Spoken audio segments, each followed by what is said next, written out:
There are things that happen in the dark, things that no one can fully explain. Tonight, I'll take you into the shadows of my own experiences. Every word you're about to hear comes from a place of truth, or at least, from what I remember. So turn off the lights, put on your headphones, and listen closely. Welcome to my nightmare.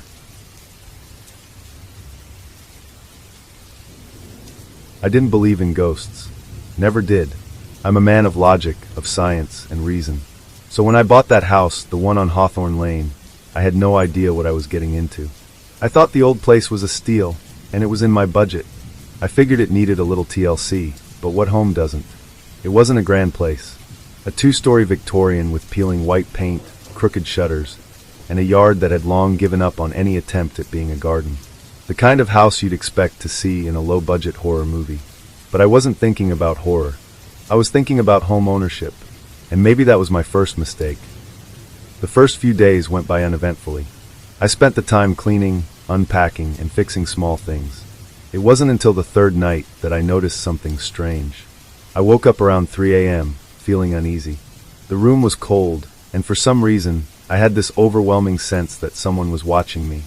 I shook it off, trying to get back to sleep, but the feeling didn't fade. I turned over, eyes scanning the darkness. My gaze landed on the window across the room, and I froze. There was something in the window. I'm not talking about a reflection or something harmless. No, there were faces in the window. Just outlines, blurry in the darkness, but there were definitely people standing outside. Or at least, I thought they were people. I blinked. They were gone. I turned on the bedside lamp, my heart pounding in my chest. There was nothing outside the window, just the usual view of the dark, empty street. It had to be a trick of the light, or my imagination. I told myself that. The next night, the faces returned.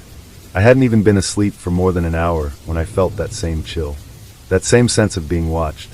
My body stiffened. I didn't want to look, but I couldn't stop myself. There they were again, pressed up against the glass. Faces. There were 5 of them, their features distorted and pale, eyes wide and unblinking. The faces were all looking in at me, their mouths stretched into wide, unnatural smiles.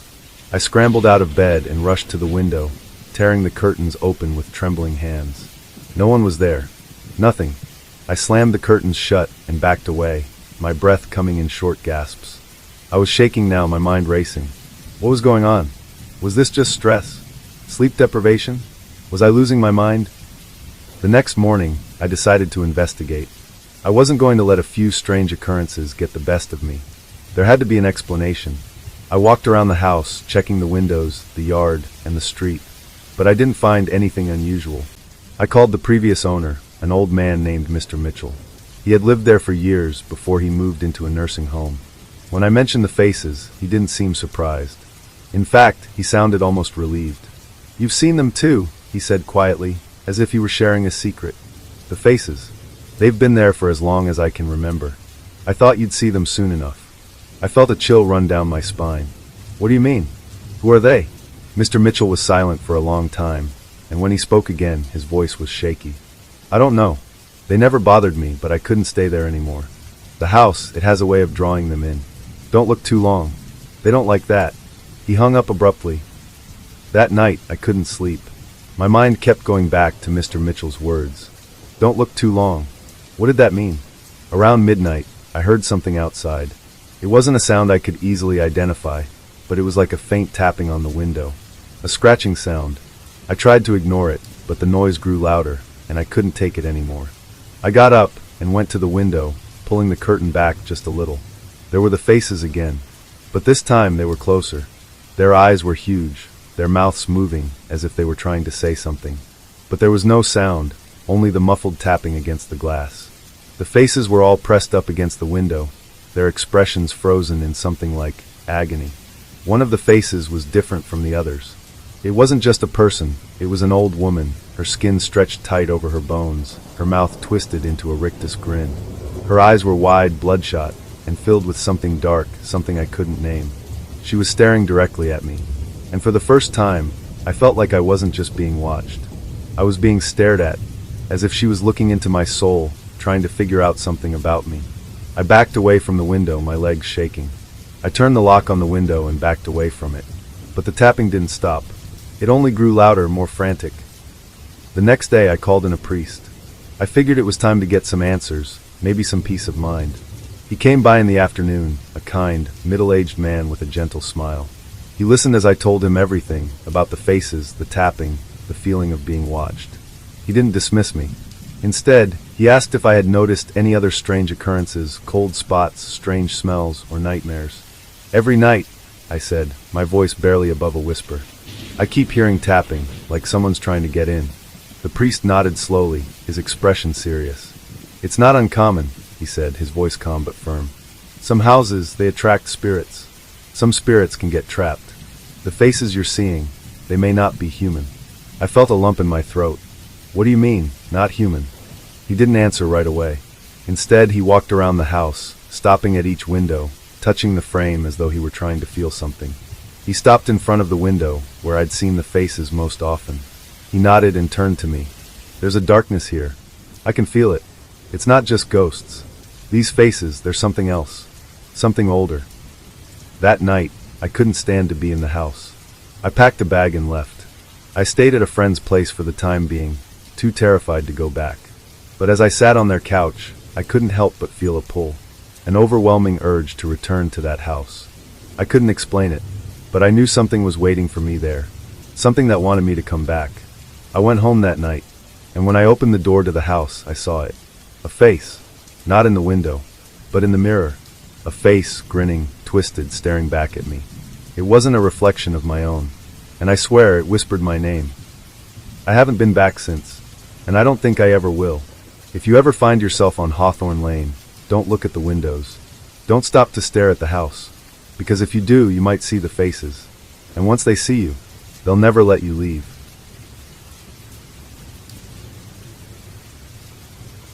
I never thought I'd end up in a situation like this. You hear stories about haunted objects, cursed places, and things that shouldn't be, but I always believed they were just that, stories. But that all changed when I bought the antique mirror. It was at a little flea market on the outskirts of town. It was late afternoon, the kind of time when the sunlight starts to fade, casting everything in an eerie glow. I was browsing, looking for some old furniture to add character to my apartment when I saw it. A tall, ornately framed mirror, its wood darkened with age. It looked like something you might see in an old mansion. And it was beautiful, so beautifully crafted that I couldn't resist buying it. The vendor was an old woman, bent and frail. She looked at me with these sharp eyes as I approached, and when I asked how much, she said, "It's not the price that matters. It's what you do with it." Her words struck me as odd, but I brushed them off. I paid, loaded the mirror into my car, and drove back home, feeling oddly excited about my new purchase. At first, everything seemed fine. I placed the mirror in my living room, against the wall near the fireplace, where it caught the light beautifully. It gave the room a touch of old-world charm. For the first few days, it was nothing but a conversation piece when friends came over. But then it started. I noticed it one night when I was getting ready for bed. I passed the mirror and saw something strange in the reflection. For a split second, I thought I saw a shadow move across the glass. I froze, heart racing, but when I looked again, it was just my reflection, nothing out of the ordinary. I told myself it was nothing. Maybe I was just tired. A few days later, the weirdness escalated. I was sitting on the couch, scrolling through my phone, when I felt it again, the sensation of being watched. I glanced at the mirror, but this time, something was different. In the reflection, there was someone standing behind me. A figure. I spun around, but there was no one in the room. My breath caught in my throat. I stood up, walked to the mirror, and stared into it. It was just me, just my own reflection, no figure behind me. I was starting to feel paranoid, but I couldn't shake the feeling that something wasn't right. I pulled the curtains closed, turned off the lights, and went to bed, trying to ignore the growing sense of unease that clung to me. It didn't stop there. Every night, I began to see the figure in the mirror. At first, it was just a vague shape, indistinct, standing in the background. But then it started to change. The figure became clearer, more defined. One night, as I stood in front of the mirror, brushing my teeth, the figure became solid. It was a woman. She had long, dark hair and pale, almost translucent skin. Her eyes were empty, hollow, like black pits staring back at me. I nearly dropped my toothbrush, my hand trembling. "Who are you?" I whispered to the reflection, my voice barely audible. The woman didn't move, but her lips she smiled. a slow, twisted grin that stretched unnaturally wide, exposing rows of sharp, yellow teeth. I yanked away from the mirror, stumbling back, my heart pounding in my chest. I stood there for a long time, staring at the glass. But the woman was gone. There was only me. Only my reflection. I didn't know what to think. Was it just a trick of the light? Or was I losing my mind? Over the next few days, the encounters became more frequent. The figure was no longer just in the background. It was closer, watching me in the mirror, its hollow eyes following my every movement. I could feel its gaze on me, even when I wasn't looking directly at the glass. One morning, I woke up to find the mirror cracked. A single jagged line ran down the center, splitting the reflection in two. But there was something wrong about it. The split wasn't just in the glass, it was like the reflection had shifted. One side of the mirror still showed me, but the other side, it was empty. Just black, as if something was standing in that space, blocking the view. I didn't know what to do. I tried to cover the mirror with a blanket, but the feeling of being watched wouldn't go away. The more I tried to ignore it, the stronger it became. I felt like I was losing control of my own space. I couldn't sleep that night. I stayed up, pacing the living room, trying to ignore the sense of dread gnawing at me. Every time I looked at the mirror, I saw her. The woman. Her face was twisted, contorted into an expression of rage, her mouth open in a silent scream, though no sound came. And then, I saw something that made my blood run cold. The woman moved. She didn't just stand there like before. She leaned forward, pressing her face against the glass. Her breath fogged the mirror, and I could hear a soft scratching sound, like nails against the surface. She reached out, her hand brushing the glass, and for a moment, I thought she was going to crawl through. I backed away, stumbling, tripping over the couch. My breath came in ragged gasps. I turned to run, but before I could, I heard the low, guttural whisper. "Come closer." I don't know how long I stood there, frozen in place. I couldn't move. I couldn't speak.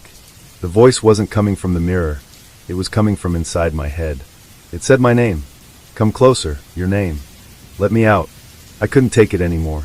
I rushed to the front door, opened it, and ran out into the night. I don't know where I thought I was going. I just needed to get away from the mirror, from the woman. But when I turned around, I saw the mirror through the window. It was gone. The frame, the reflection, everything. The woman had taken it. I haven't been back to that apartment since. I moved in with a friend, but I still can't shake the feeling that she's following me. The woman from the mirror. I hear her voice sometimes, soft and faint, calling my name. I don't know what she wants, or why she chose me, but I know one thing for sure. Whatever was in that mirror isn't gone. It's still out there, and it's looking for me.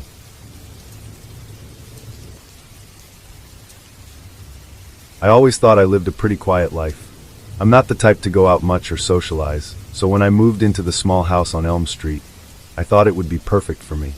It was secluded, tucked away at the end of a long road, surrounded by tall trees and overgrown bushes. It felt peaceful, isolated, a perfect place to be alone with my thoughts. At first, everything was fine. The house was a little older than I expected, and the walls creaked at night, but I didn't mind. I've always been a fan of older houses. There's something comforting about them. The first few nights, I slept soundly, enjoying the stillness. But then came the knock. It happened on the fifth night. I had just gotten into bed, the room dark except for the moonlight filtering in through the window. I was almost asleep when I heard it, a single knock.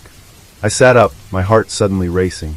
It was a soft knock, almost like someone tapping their knuckles on the wood. It came from the front door. I frowned. I hadn't expected any visitors. I wasn't expecting anyone at all, really. The knock was odd, and at first I thought maybe it was just a branch hitting the door or the house settling. But no, it was definitely a knock. I got out of bed and walked toward the front door, every step making the wooden floor creak under my weight. As I reached the door, I stood still for a moment, unsure. I didn't want to open it, but I couldn't shake the feeling that I had to. The house felt too still, too quiet. It was like the knock had stirred something in the air. I peeked through the peephole. No one. Nothing. I let out a breath I didn't realize I was holding, almost laughing at myself. I must have imagined it. There was no one there. But just as I turned to go back to bed, I heard it again. A soft knock, this time closer, almost as if it were coming from inside the house. I froze. My blood turned to ice. There was no way anyone could be inside the house. I cautiously stepped backward, my eyes darting around the living room. The place was still, silent. Then the knock came again, louder this time, 3 quick, distinct knocks. This time, the sound came from the hallway, just beyond the living room. I stood there, paralyzed with fear. Every instinct in my body screamed at me to leave the house, to run out the door. But I couldn't move. I told myself it was just my mind playing tricks on me. It had to be. The silence in the house was oppressive, making every noise feel amplified. The wind. The house settling. It was nothing. I turned on the light, walked to the hallway, and checked each room. Nothing. The house was empty. The knocking stopped for a few days, but I couldn't shake the feeling that something was off. It felt like the air was thick with tension, like something was waiting. Then on the 8th night, it happened again. I had just gotten into bed, the covers pulled tightly around me. I had just started to drift off when I heard it. 3 knocks. They were louder this time, more insistent. I shot up in bed, my breath quickening. This wasn't a trick of the wind or the house settling. The knocks were deliberate. It felt like something, was trying to get my attention. I grabbed my phone and quickly texted my best friend, Alex. I wasn't sure why, but I felt like I needed to tell someone. Alex, something's not right here. There's knocking at my door every night. I don't know if I'm losing my mind, but it's getting worse. Alex replied almost immediately. You've got to be kidding. Are you sure it's not just your imagination? Or maybe it's an animal or something? I didn't respond. I couldn't. The knocking had started again, 3 knocks. But this time, there was something different. After the knocks, there was a pause. A long, drawn-out silence that made my skin crawl. And then it came. A voice. It was faint at first, like a whisper. But then it grew louder, more distinct. A voice, deep, raspy, barely human, whispering my name. Jonah. I froze, my body stiff with terror. My name. It called my name. I turned off the lights and grabbed a flashlight, my hands shaking so violently I almost dropped it. I didn't know what I was hoping to find. There had to be an explanation. Maybe it was a prank or some trick of the wind. But the voice. It was too real. It was too personal. I didn't wait for the next knock. I grabbed my things, locked the door behind me, and ran out of the house. I didn't stop running until I was a few blocks away, and even then, I could still feel the presence of whatever was inside the house, watching me from the shadows. I stayed at a friend's house that night, but I couldn't shake the feeling that I was being followed. I kept hearing the knocking in my head, echoing over and over again, louder and louder. The voice. Jonah. The next morning, I went back to my house to gather some things. I thought maybe I was just being paranoid, maybe I was just tired. But as I stood at the door, I saw something that made my stomach drop. There was a new set of marks on the wood, 3 deep, jagged scratches. Like claws. I didn't go inside. I didn't even step onto the porch. I turned around and called a moving company to get my things out of the house. I wasn't going back in. I wasn't going to risk whatever it was that had made its presence known. I left town that afternoon, but even now, months later, I still hear it sometimes. The knocking. And every time, I hear that voice whispering my name. If you ever pass by Elm Street and see that house, don't stop. Don't even look at it. Because if you do, you might hear it too. You might hear the knock at midnight. And when you do, you'll never be alone again. I'd always prided myself on being a logical person. I was the one everyone turned to for advice, the one who would explain things with calm reason. Paranormal events, ghost stories, all that stuff, I never bought into it. It was all just superstition and coincidence. That all changed one evening. It started out like any other Tuesday. I was at home after a long day of work, sitting on the couch, scrolling through my phone, when my landline rang. I didn't think much of it. Landlines were pretty much obsolete at this point, but my mom still insisted on keeping it for emergencies. I hadn't received a call on it in ages. I picked up the receiver. Hello, I said, my voice sounding flat, more out of habit than anything. The line was dead silent for a moment. Just static. I thought it was a wrong number at first, maybe some telemarketer. But then a voice came through. Low. Raspy. Can you hear me? The voice said, barely above a whisper.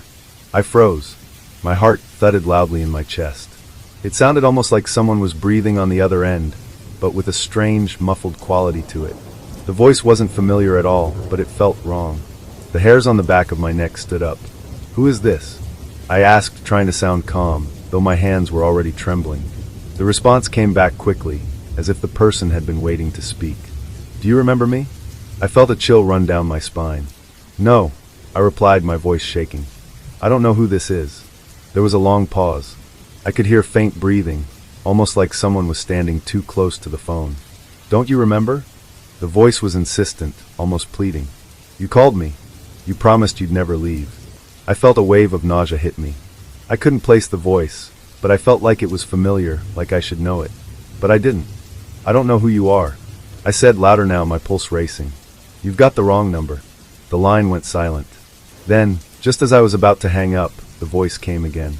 But this time it was different. Don't hang up, it whispered, almost a command. You know who I am. You know what you did. The words hit me like a punch to the gut. I was frozen, staring at the phone. What did it mean? What had I done? I hung up the phone quickly, my hand shaking as I put the receiver back in its place. My mind was racing. What the hell was that? Who was that person? It didn't make any sense. I didn't recognize the voice, but there was a feeling lingering in the air, something unsettling, like something was about to happen. The next few days were uneventful, at least on the surface, but I couldn't shake the feeling that I was being watched. Every time my phone rang, I jumped. Every time I was alone, I felt a presence nearby. I convinced myself I was just paranoid, that I was letting one strange call get to me. That was until the second call came. It was another evening, around the same time as the first. I was sitting in my living room, watching TV, when the phone rang again. I hesitated, then picked it up. Hello? I asked, my voice shaking despite myself. This time, there was no hesitation on the other end. The voice was clear, almost as if it had been waiting for me. I told you not to hang up, the voice said. My heart skipped a beat. The voice was the same. And it sounded more urgent this time, more desperate. I don't know who you are, I said, my voice rising, trying to keep my composure. Please stop calling me. But it didn't stop. You know me, the voice replied, almost softer now, as if it were pleading. You promised. You promised you would never leave. Something inside me snapped.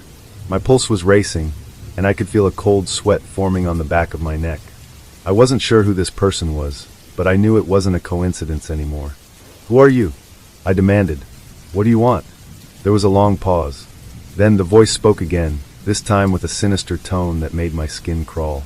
You'll find out soon enough, it said. Soon you'll remember. I slammed the receiver down, my hands trembling so badly that I almost missed the base. I took a deep breath, trying to calm myself, but it wasn't working. This wasn't normal. There was something seriously wrong. That night, I couldn't sleep. Every time I closed my eyes, I saw the phone in my mind, waiting for the next call. I couldn't shake the feeling that the voice was waiting for me to answer, waiting for me to acknowledge it. And then, just as I was about to drift off to sleep, it rang again. I stared at the phone for what felt like an eternity. I didn't want to pick it up. I knew what was coming, but at the same time, I couldn't bring myself to ignore it. Finally, I reached for the phone. My fingers were trembling as I lifted it to my ear. Hello, I whispered. This time, the voice sounded different. It was colder, sharper. You should have remembered, it said, each word filled with malice. You shouldn't have left me. Suddenly, the memories came flooding back. I remembered. It was a voice I hadn't heard in years, a voice that belonged to someone I thought I had left behind. It was a voice I had once loved. I didn't sleep that night. The phone calls continued, each one getting more urgent, more desperate. They followed me wherever I went, no matter where I tried to hide. And with each call, the voice became more familiar, more intimate, like an old lover whispering my name in the dark. I tried to block the number, but it didn't work. The calls kept coming, and soon, they were no longer on the landline. They began coming through on my cell phone. Every time I answered, it was the same voice. You shouldn't have left me, it would say, each word a dagger in my chest. I don't know who I'm speaking to anymore. I don't know how much time has passed. I just know that the phone calls won't stop. Every time I think they're gone, they come back, and every time the voice gets closer. It's only a matter of time before it finds me. And when it does, I won't be able to escape. If you get a call from a number you don't recognize, don't answer. Because it might be someone you've forgotten, or someone you wish you could forget. And once you hear their voice again, you'll never escape it.